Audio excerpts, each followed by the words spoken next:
Restaurant owners in Bangsar are urging the government to allow them to open past midnight and have roped in the help of former Prime Minister Najib Razak to make their voices heard.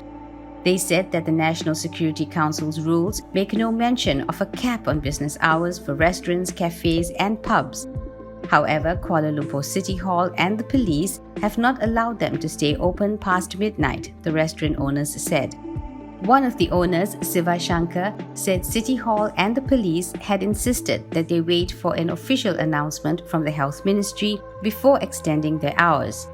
Now that the entire nation has moved into Phase 4, the final phase of the National Recovery Plan, a clear announcement is needed from the Health Ministry to enable restaurant owners to extend their operating hours, he said.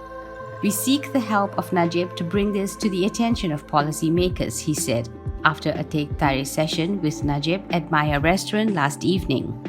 About 15 restaurant owners, mostly from the busy Telawi area of Bangsar Baru, attended the event. Shankar said the Telawi area houses about 50 food and beverage outlets, while another businessman, Sanveer Singh, said about 80% of the Telawi area comprised food and beverage outlets. Najib said there was demand from many customers for restaurants and cafes to be allowed to operate basically unlimited hours as they did before the pandemic hit.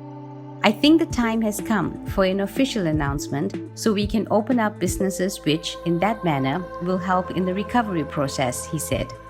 Operators of other cafes in neighboring Lucky Garden have also backed the calls for pre-pandemic operating hours.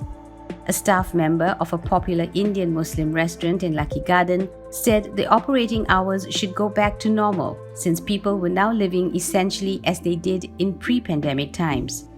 He said the restaurant used to be packed even past midnight, which meant the loss of a huge chunk of potential revenue due to the cap on business hours.